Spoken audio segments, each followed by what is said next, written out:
Hello बच्चों, आइए अब हम लोग बेसिक की ओर चलते हैं, मैथ के बेसिक की ओर। और उस दौर में सबसे पहले देखते हैं संख्या पद्धति के बारे में।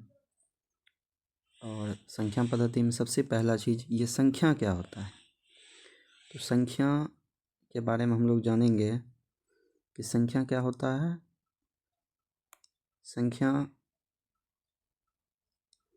जो वस्तु के परिमाण अथवा इकाई का अपवर्त्य अथवा कितने का जवाब देता है, यानी कितने का जवाब देता है, संख्या कहलाता है।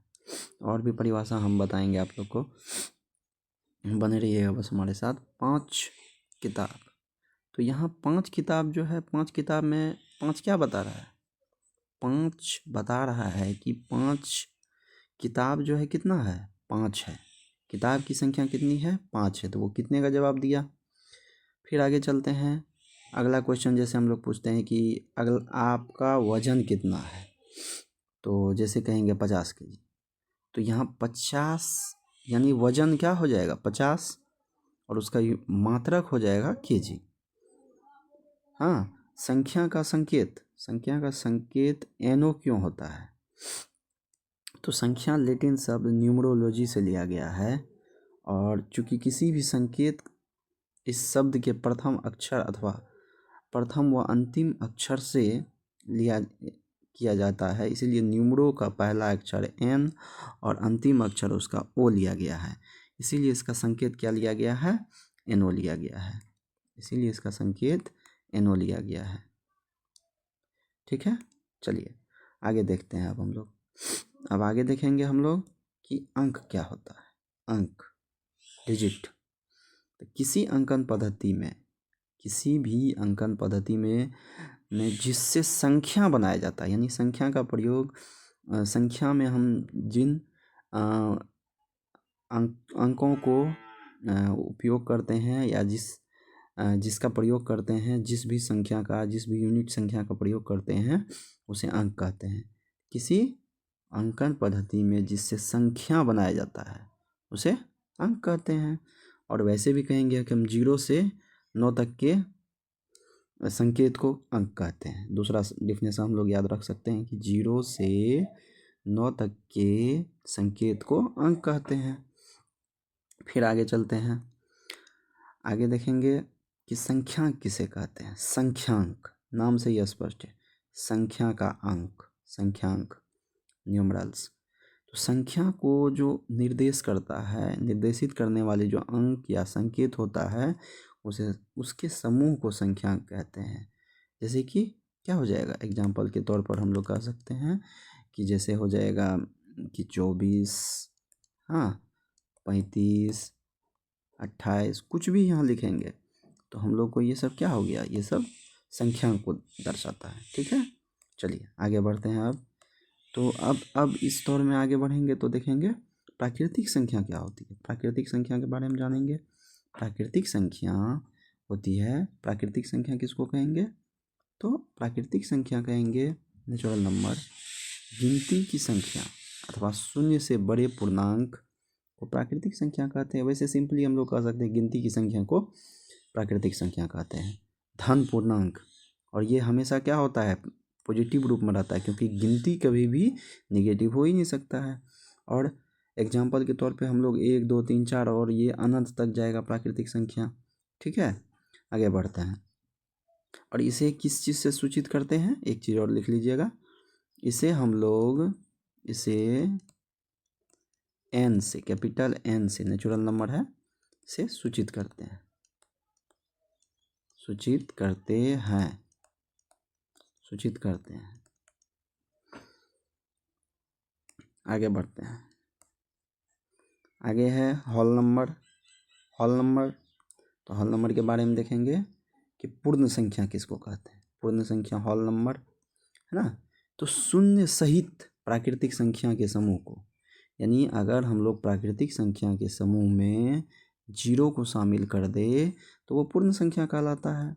और उसका जो पूरा समुच्चय होता है ये इस तरह से लिखा जाता है। खैर इतना याद नहीं रखना है आप लोगों को, बस ये लिखना है कि गिनती की जो संख्या है उससे पहले हम लोग 0 लगा देंगे और वो क्या हो गया, पूर्ण संख्या हो गया।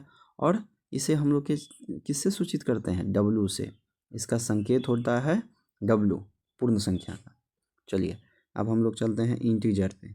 इंटीजर क्या होता है, इंटीजर हम लोग देखेंगे तो इंटीजर में देखेंगे कि इंटीजर अर्थात पूर्णांक, नाम से ही स्पष्ट है, चाहे वो माइनस में रहे, चाहे वो माइनस में रहे या चाहे वो प्लस में रहे, चाहे वो जीरो हो, लेकिन वो रहना चाहिए पूर्ण अंक। इसीलिए है ना, पूर्णांक इसी को कहते हैं। यानी इसको हम लोग डिफिनेशन के तौर पे इस तरह से लिख सकते हैं कि धनात्मक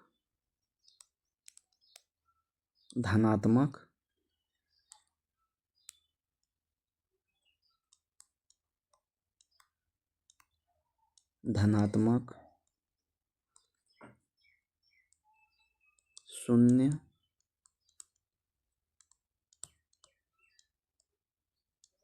या ऋणात्मक संख्या के समूह को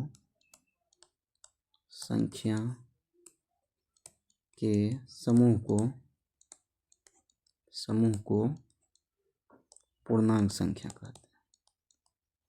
पूर्णांक संख्या कहते हैं।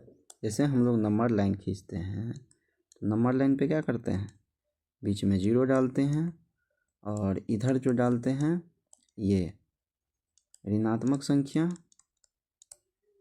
और इधर की ओर डालते हैं,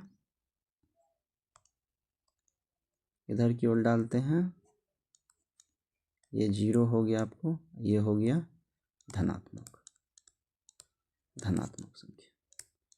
तो इस तरह से हम लोग इसको समझेंगे। धनात्मक शून्य या ऋणात्मक संख्या के समूह को पूर्णांक संख्या कहते हैं। ठीक है, आगे बढ़ते हैं अब हम लोग। तो यही चीज़ हो गया यहाँ। और धनात्मक इसको क्या चीज़ से सूचित करते हैं, Z से सूचित किया जाता है। ठीक है, अब हम लोग आगे बढ़ते हैं इसमें। जैसे कि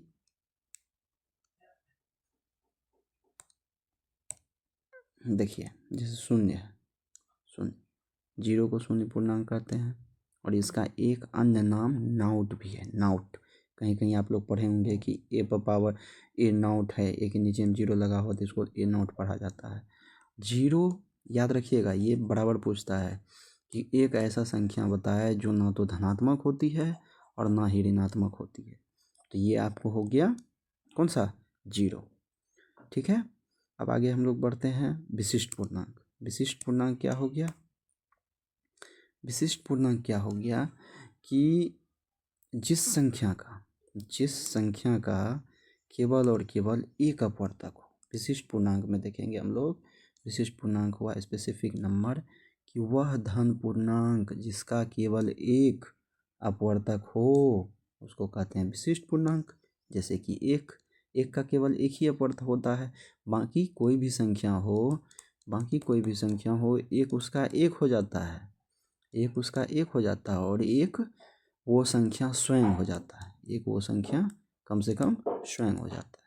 तो इस तरह से, ठीक है बच्चों। और अब आगे हम लोग यहाँ से फिर नेक्स्ट क्लास में पढ़ेंगे। आप लोग ध्यान रखिएगा और ये सब चीज़ को पढ़िए, और हमारे चैनल को सब्सक्राइब करके और हमारे व्हाट्सएप ग्रुप से भी जुड़ जाइएगा। जस्ट इसी तरह हमारे